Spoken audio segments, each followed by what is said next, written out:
Ang pagkain, mas lalong sumasarap kapag salo-salo. Kaya't siguradong sa Boodle Fight, mapaparami ang kain mo.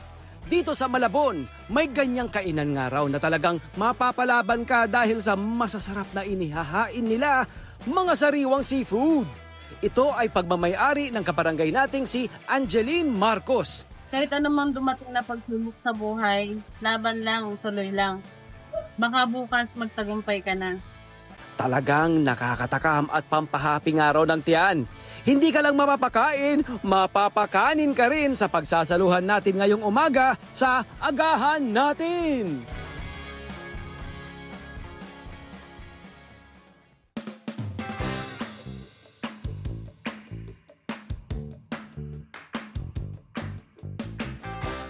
Good morning mga kabarangay! Kasama natin ngayong umaga ang siya mismong pasimuno actually. May pasimuno ng masarap na agahang nakahain sa atin ngayon. Nabalita ko hanggang gabi. Diba gabi, may enjoy nyo rin ito. Nakahain na sa atin ito ngayon. Good morning, Angeline Marcos! Good morning! Good morning po. Yan!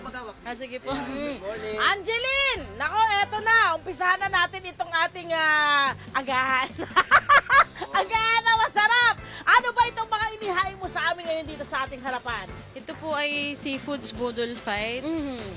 Opo, may kasama po siyang crispy bangus, crispy tilapia, tsaka po pusit, tsaka po yung buttered shrimp po, alimasag, and tahong po. Yan. Good for how many ito pag mga ganito? Ano po, 4 to 5 po na katao ang pwede pong kumain. Magkano ito? Magkano ito?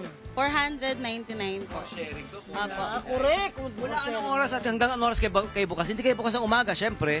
Para sa mga kabarangay natin gusto dumayo sa Malabon. For your information, bukas sila hapon, mga 4 p.m., 5 p.m. hanggang gabi ito. Yes. Until 12 a.m. po. Okay. Wow. Okay. Paano nyo naisip na mag-umpisa kayo ng ganitong klase ng business? Dati na ba kayong nasa food business? Ano po, buy and sell po kami ng mga isda. Start po nung pandemic. Fresh na seafood, Opo. kumbaga. O saan nyo Opo. kinukuha yung inyong mga isda? Diyan lang po sa consignation po. Oo. Diyan po sa Malabon. So itong inyong mga ibinibenta ngayon dito sa inyong kainan, doon na rin ito galing. Opo.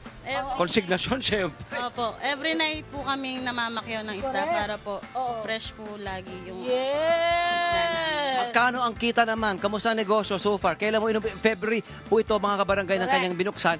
Ay, kamusta naman ang negosyo so far? Magkano nang kinikita natin? Siguro po, estimate ko po, siguro nasa 20K pa lang po yung nasisave kasi po. Okay lang. Opo. Opo. Tsaka nakapundar naman na po ng Mga gamit. Opo. Yan, oo. Tsaka hindi po kasi may iwasan po yung yung tumal po ng business. Yes, hindi laging maraming Kumakain po. Oo. Yes. Okay, nag-start kayo sa puhunan na magkano? Siguro po, nag-start po kami 50K.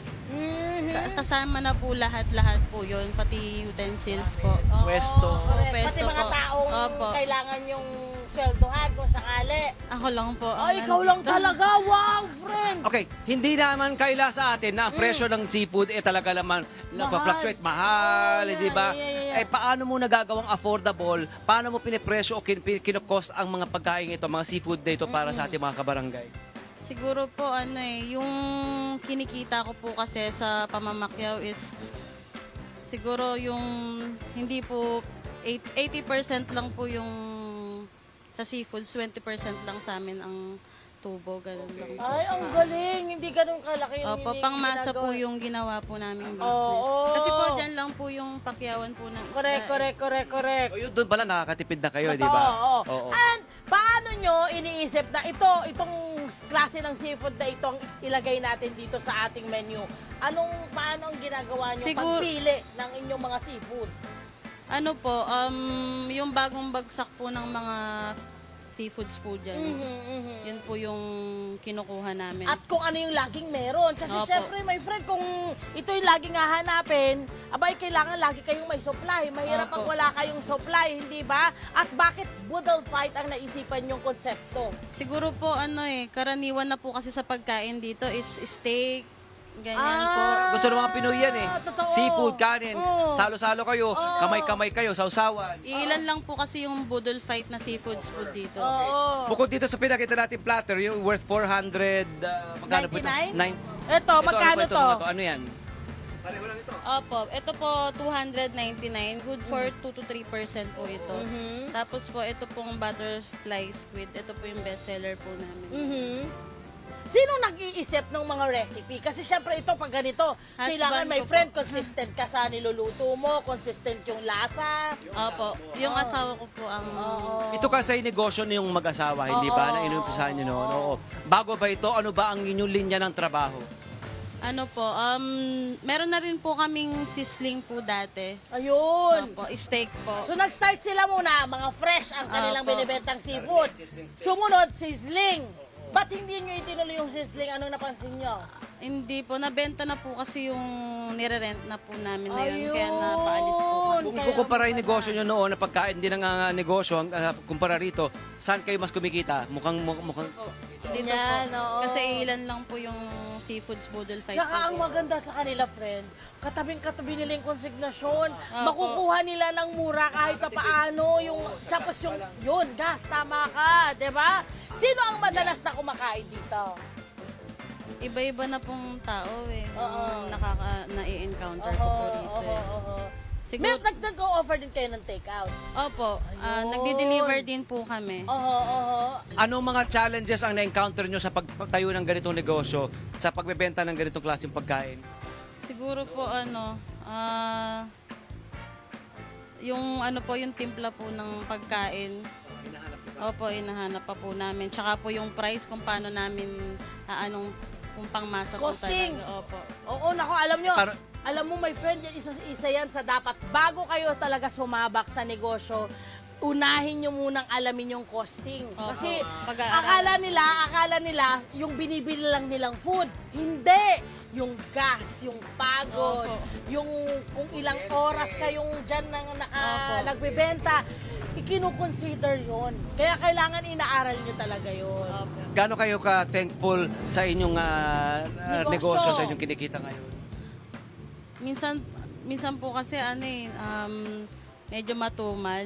Pero pag dagsaan po ng tao, siguro po opo. Oo, Blessing nagpapasalamat po, opo, talaga. opo. And ganun ang negosyo, lalo na pagdating sa pagkain. Hindi lagi naman talaga yan. Pero ang dapat natin tatandaan, pag pagkain po ang inyong ibinibenta, yung lasa niyan kailangan consistent. Kasi pag binigyan nyo yan ng hindi okay, hindi na babalik yun. Kahit sabihin nyo pa na nagbago na yung lasa nun. Kasi yun na yung matatandaan nila, my friend. eh. Ano ba plano nyo, pangarap nyo, goal nyo para sa inyong negosyo?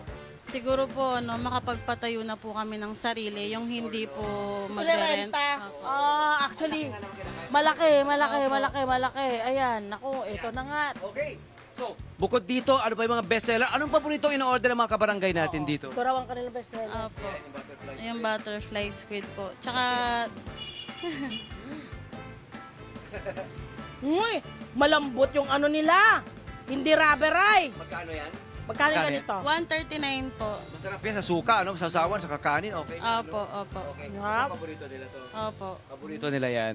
Okay. Yung sauce po ng seafoods namin. Kayo rin ang gumawa niyan. Opo. Pwede nyo na ibenta yan, di ba? Pagka, Okay, maraming salamat sa inyo, Angeline, sa inyong family, sa inyong asawa, mabuhay kayo. Sana mas lumaki nga kayo talaga at mangyayari yun.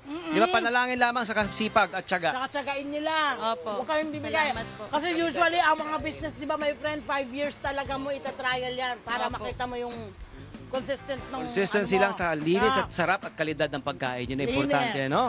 Okay. Angeline, tanggapin mo ang aming regalo mula sa Splash Island at David. Hello po mga Kanet 25! Si Kuya Tony Pet po ito mula sa Love, Tony Pet and Everything. For more Love, Tony Pet and Everything updates, just click on our subscribe button and follow us on our Net25 social media pages at Net25 TV and at Net25 Entertainment Facebook. Magkita-kita po tayo!